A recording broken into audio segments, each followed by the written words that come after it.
जय Hind. YouTube channel बुद्धि पे आपका स्वागत है। आज का टॉपिक है वर्ष 2023 का जून महीने का तीसरे सप्ताह का पार्ट 3 करंट अफेयर्स, जो सभी प्रतियोगिता परीक्षाओं के लिए आवश्यक है। तो देखते हैं यहाँ पर कुछ क्वेश्चन नंबर 1 से। क्वेश्चन नंबर 1, हाल ही में विधि आयोग ने समान नागरिक संहिता UCC यूनिफॉर्म सिविल कोड पर लोगों और धार्मिक संगठनों के विचार मांगे हैं। इससे संबंधित निम्न में कौन सा कथन है जो असत्य है? पहला, यह एक गैर सांविधिक निकाय है। सही है यह। पहला विधि आयोग 1834 में स्थापित हुआ, यह भी सही है। चार्टर एक्ट 1833 के तहत पहला विधि आयोग 1834 में स्थापित हुआ, जिसका अध्यक्ष मैकाले था। वही मैकाले जिसका शिक्षा पत्ति यह थी कि रंग रूप से तो लोग भारतीय रहें लेकिन दिमाग से अंग्रेज़ रहें और उसके लिए काम करें, यानी कि नौकर बनाना। यह मैकाले शिक्षा पत्ति है जो मजदूर ही केवल गढ़ता है, नहीं कोई संस्कार है इसमें, फिर भी पढ़ना पड़ता है। सी है, इसका कार्यकाल 5 वर्ष का होता है। नहीं, यही गलत है। सी हो जाएगा यहाँ पे आंसर। इसका कार्यकाल मात्र 3 वर्ष का होता है। चौथा, इसका अध्यक्ष सुप्रीम कोर्ट के सेवानिवृत्त न्यायाधीश होते हैं। यह सही है। और हाई कोर्ट के मुख्य न्यायाधीश भी होते हैं। इसका कार्यकाल 3 वर्ष का होता है। स्वतंत्र भारत का पहला विधि आयोग 1955 में बना था, जिसके अध्यक्ष श्री MC तलवाड़ थे। वर्तमान में 22वां विधि आयोग है और जिसके अध्यक्ष हैं ऋतुराज अवस्थी। अगला प्रश्न है, हाल ही में गीता प्रेस गोरखपुर को किस वर्ष के लिए गांधी शांति पुरस्कार से सम्मानित किया गया? तो ये वर्ष 2021 के लिए गांधी शांति पुरस्कार से सम्मानित किया गया। बी हो जाएगा इसका आंसर। इस पुरस्कार के तहत 1 करोड़ रुपया और हैंडलूम से बना एक वस्तु दिया जाता है। गीता प्रेस गोरखपुर उत्तर प्रदेश में है और ये धार्मिक पुस्तकों का प्रकाशन किया जाता है इसके माध्यम से। गीता प्रेस से जैसे कि हो गया आपका भागवत गीता, रामायण, महाभारत, हर तरह के धार्मिक पुस्तकें यहाँ से प्रकाशित किया जाता है। और इसकी स्थापना है जो 1923 में हुई थी और वर्तमान में 100 साल हो गया। 2023 तो 100 साल हो गया। 100 साल के बाद इसे यह पुरस्कार प्रदान किया गया है। अगला प्रश्न, 21 जून 2023 को कैमा अंतर्राष्ट्रीय योग दिवस मनाया गया, जिसका थीम वसुधैव कुटुंबकम के लिए योग है। तो 21 जून 2023 को 9वां योग दिवस मनाया गया। सी हो जाएगा यहाँ पर 9वां। संयुक्त राष्ट्र संघ द्वारा 2014 में इसे पास किया गया था और 2015 से लगातार मनाया जा रहा। और वसुधैव कुटुंबकम के लिए योग, जो एक पृथ्वी, एक परिवार और एक भविष्य का प्रतिनिधित्व करती है। इस दिन उत्तरी गोलार्ध में, यानी कि 21 जून को उत्तरी गोलार्ध में सबसे बड़ा दिन और सबसे छोटा रात होता है। वहीं दक्षिणी गोलार्ध में सबसे बड़ा रात और सबसे छोटा दिन होता है। अगला प्रश्न है, वर्ष 2022-23 के लिए कृत्रिम बुद्धिमत्ता पर वैश्विक भागीदारी GPII global partnership on artificial intelligence की अध्यक्षता किस देश को सौंपी गई है? तो ये भारत को सौंपी गया है। डी हो जाएगा इसका आंसर। भारत में इसका आयोजन किया जाएगा। इसे 2020 में लॉन्च किया गया था। उस समय संस्थापक सदस्य 15 थे। वर्तमान में भारत सहित 29 सदस्य देश हैं इसके। अगला प्रश्न, एशियाई तलवारबाजी चैंपियनशिप में कोई पदक जीतने वाली भवानी देवी पहली भारतीय बनी। इन्होंने कौन सी पदक जीती? तो इन्होंने कांस्य पदक जीती। सी हो जाएगा इसका आंसर। इसका आयोजन चीन में किया गया था और ये तमिलनाडु के रहने वाली हैं। अगला प्रश्न है, हाल ही में गिफ्ट सिटी के नए अध्यक्ष किन्हें नियुक्त किया गया? गिफ्ट सिटी के नए अध्यक्ष हैं जो हसमुख अध्यक्ष को नियुक्त किया गया। ये हो जाएगा इसका आंसर। इसका full form Gujarat international finance tech city है और यह है गिफ्ट सिटी जो गांधीनगर में स्थित है। अगला प्रश्न है, फेस ऑथेंटिफिकेशन की सुविधा पहली बार प्रधानमंत्री किसान योजना में शुरू किया गया।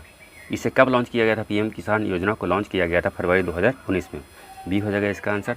और इसके तहत किसान परिवार को 6,000 रुपया सालाना दिया जाता है। 3 किस्तों में दिया जाता है। 4-4 महीने पे 2,000 रुपया दिया जाता है। तो ये हाल ही में चर्चा में रहा क्योंकि फेस ऑथेंटिफिकेशन की सुविधा इसमें लॉन्च किया गया है। अब इसमें पहचान के लिए KYC के लिए OTP और फिंगरप्रिंट्स की ज़रूरत नहीं होगी। अगला प्रश्न, पशुपतिनाथ मंदिर से 10 किलो सोना चोरी हो जाने के कारण हाल ही में यह चर्चा में रहा। यह मंदिर कहाँ स्थित है? पशुपतिनाथ मंदिर है जो नेपाल की राजधानी काठमांडू में स्थित है। सी हो जाएगा इसका आंसर। इस मंदिर में पंचमुखी महादेव का शिवलिंग है जो 4 दिशाओं में 4 मुख और एक ऊपर की ओर है। पूरब की ओर जो मुख है उसे तत्पुरुष के नाम से जाना जाता है। पश्चिम की ओर मुख को सतज्योत के नाम से, उत्तर की ओर के मुख को अर्धनारीश्वर और दक्षिण की ओर के मुख को अघोरा के नाम से जाना जाता है। जबकि जो ऊपर का मुख है उनका उसे ईशान के नाम से जाना जाता है। तो यह मंदिर बहुत ही खूबसूरत है, एक बार ज़रूर जाकर दर्शन करें।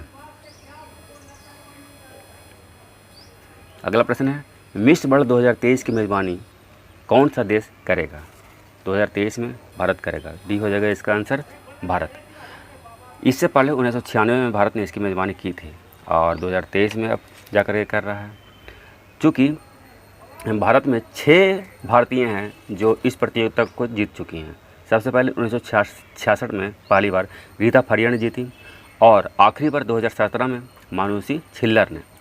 इनके अलावा ऐश्वर्या राय, डायना हेडन, युक्ता मुखी और प्रियंका चोपड़ा ये भी मिस वर्ल्ड प्रतियोगिता जीत चुकी हैं।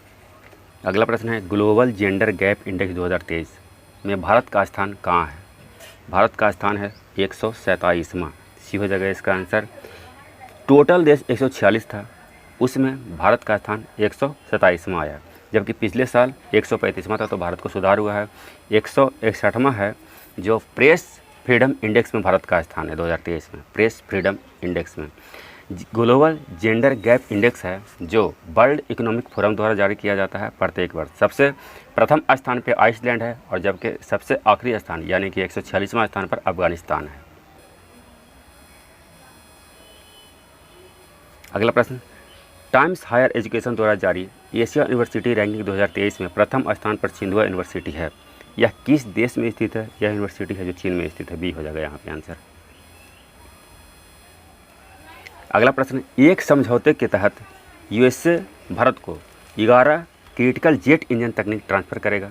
यह समझौता यूएसए के जनरल इलेक्ट्रिक और भारत के किस कंपनी के बीच हुआ है? तो भारत के हॉल कंपनी के बीच हुआ है। ये हो जाएगा इसका answer hall. Hindustan aeronautics limited द्वारा किया गया। जेट इंजन है जो न्यूटन के तीसरे नियम पर आधारित है। जैसे कि कोई प्लेन है तो जितना कस के थ्रस्ट करेगा उतना तेज़ से वो आगे बढ़ेगा। ऐसा तकनीक यानी कि जेट इंजन निर्माण करने वाला भारत है जो विश्व में 5वां देश बन जाएगा जहां जेट इंजन का निर्माण किया जाएगा।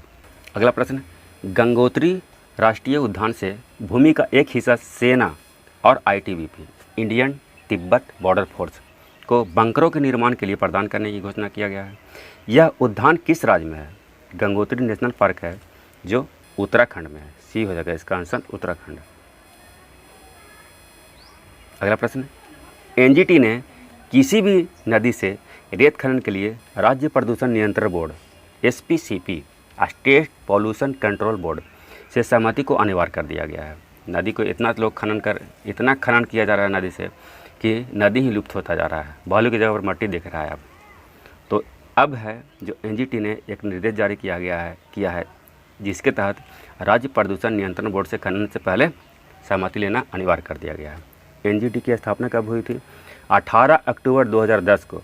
सी हो जाएगा इसका आंसर। इसका मुख्यालय है जो नई दिल्ली में है।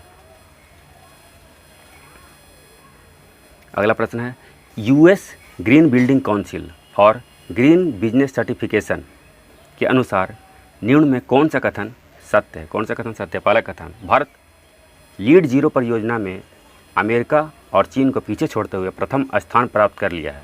बिल्कुल सही है। लीड योजना के तहत भारत ने अमेरिका चीन को छोड़कर पीछे प्रथम स्थान प्राप्त कर लिया है। दूसरा कथन है, लीड जीरो उन परियोजनाओं को मान्यता देता है जो कार्बन, ऊर्जा, पानी या अपशिष्ट श्रेणियों में शुद्ध शून्य स्थिति तक पहुंच चुका है। ये भी सही है। 1 और 2 दोनों। सी हो जाएगा इसका आंसर। दोनों सही है। लीड का फुल फॉर्म हो गया leadership in energy and environmental design. यह एक अंतर्राष्ट्रीय हरित भवनों के लिए मान्यता प्राप्त प्रमाणन प्रणाली है और भारत में 73 लीड जीरो प्रमाणित परियोजनाएं हैं जो भारत को 45% लीड प्रमाणन के साथ शीर्ष पर पहुंचाता है और भारत में हरियाणा और तमिलनाडु प्रमाणन में अग्रणीय राज्य हैं। अगला प्रश्न है, भारत ने आईएनएस कृपान को किस देश को उपहार के रूप में देने की घोषणा किया है? तो INS कृपान है जो वियतनाम को देगा भारत। बी हो जाएगा इसका आंसर वियतनाम। वियतनाम की राजधानी हनोई है और यहाँ का मुद्रा है जो डोंग। अगला प्रश्न, इकोनॉमिस्ट इंटेलिजेंस यूनिट EIU ने ग्लोबल लेबिलिटी इंडेक्स 2023 जारी किया। इसके अनुसार दुनिया में रहने के लिए सबसे अच्छा शहर कौन है?